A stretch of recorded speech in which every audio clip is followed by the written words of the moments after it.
चलिए आज के इस एक्सप्लेनर में सीधे मुद्दे पर आते हैं। अगर कोई बायोलॉजी का छात्र नीट क्लियर नहीं कर पाया या किसी मैथ्स वाले से आईआईटी छूट गया या फिर कोई कॉमर्स का स्टूडेंट सीए की उस लंबी थका देने वाली रेस से बचना चाहता है तो उन्हें बस यहीं रुक जाना चाहिए, क्योंकि आज हम जिन सीक्रेट करियर ब्लूप्रिंट्स का खुलासा करने वाले हैं वे पूरी तरह से फिनटेक और डेटा साइंस की दुनिया से जुड़े हैं। और सबसे अच्छी बात, यहाँ कामयाबी के लिए आपको किसी पुरानी और घिसी पिटी प्रवेश परीक्षा की बिल्कुल भी जरूरत नहीं है। देखिए, हमारे समाज ने एक बहुत बड़ा भ्रम पाल रखा है ना? सबको लगता है कि अगर नीट, आईआईटी या सीए जैसी पारंपरिक परीक्षाएं पास नहीं की तो बस करियर तो वहीं खत्म हो गया। लेकिन सच्चाई इसके बिल्कुल उलट है। आज का जो मॉडर्न और हाई ग्रोथ वाला जॉब मार्केट है, सच कहूं तो उसे इन पुरानी डिग्रियों या परीक्षाओं से कोई लेना देना नहीं है। वे कुछ और ही तलाश रहे हैं, और वो क्या है, यही हम आज समझने वाले हैं। अगर हम पुराने रास्तों और आज की टेक रोडमैप की तुलना करें तो फर्क साफ नजर आता है।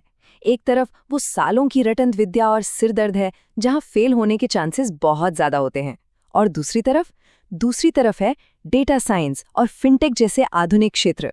ये पूरी तरह से आपकी स्किल्स यानी आपके कौशल पर टिके हैं। यहाँ आप जितनी जल्दी नई चीजें सीखते हैं उतनी ही तेजी से आगे बढ़ते हैं। तो जरा सोचिए कि एक डेटा साइंटिस्ट या क्वांट असल में करता क्या है। ये कोई आम जॉब नहीं है।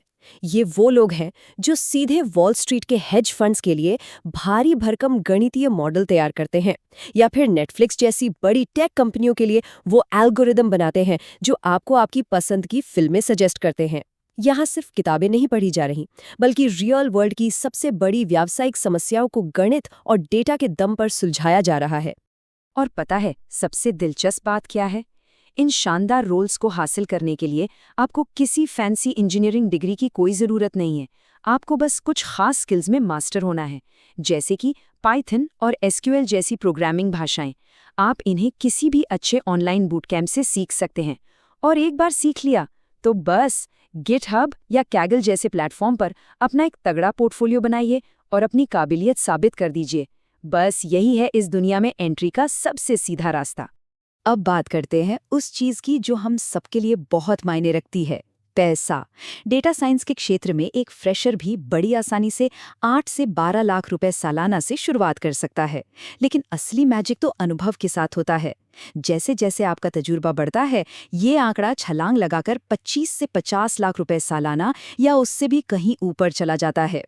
50 लाख रुपए से ज्यादा। जी हाँ, ये आंकड़ा इस बात का पक्का सबूत है कि बेहिसाब पैसा कमाने के लिए आपको उन पुराने रटे रटाए एकेडमिक रास्तों पर चलने की कोई जरूरत नहीं है। अगर आपके पास डेटा के साथ खेलने की एक्सपर्टीज है तो सफलता के शिखर पर पहुंचना बिल्कुल मुमकिन है।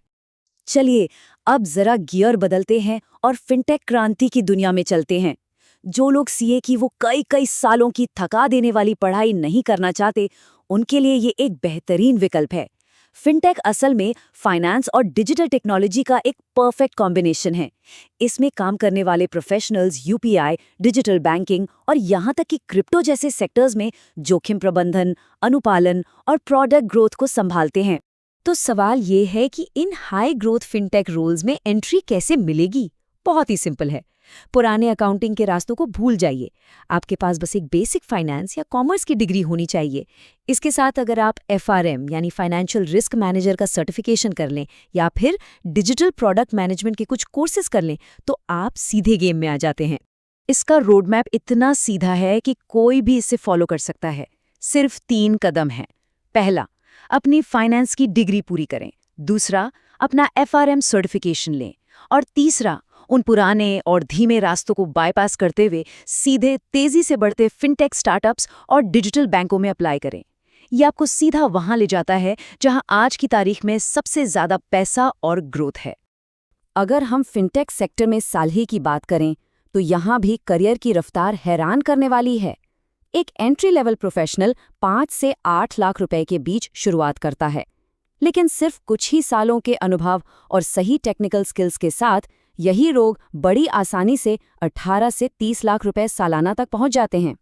30 लाख रुपए सालाना का ये पैकेज चीख कर बता रहा है कि आज की मॉडर्न इकोनॉमी में फाइनेंशियल रिस्क और डिजिटल कंप्लायंस को मैनेज करना कितना ज्यादा डिमांड में है। आज की फिनटेक कंपनियां उन लोगों को मुंह मांगी रकम देने को तैयार हैं जो तकनीक और फाइनेंस दोनों की भाषा को बखूबी समझते हैं। तो अगर हम इन दोनों मॉडर्न फील्ड्स को आमने सामने रखकर देखें तो पूरी पिक्चर एकदम क्लियर हो जाती है।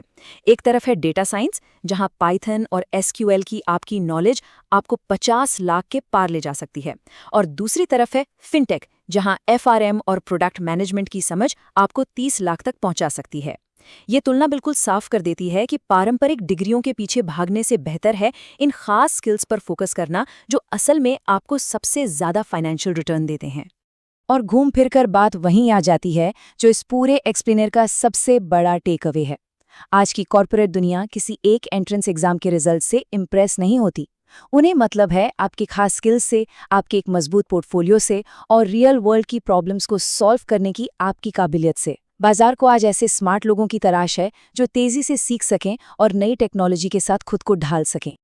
तो अब सोचने वाली बात ये है, सफलता और दौलत कमाने के लिए इनमें से कौन सा स्किल बेस्ड रोडमैप हमारा नया स्टैंडर्ड बनेगा? आज के जो महत्वाकांक्षी युवा हैं, जो कुछ बड़ा और अलग करना चाहते हैं, वो इन दोनों में से किस मॉडर्न रास्ते को चुनेंगे? हमें इन नए ब्लूप्रिंट्स पर गंभीरता से विचार करना चाहिए, क्योंकि भविष्य इन्हीं का है। इसी सवाल के साथ आज के लिए बस इतना ही।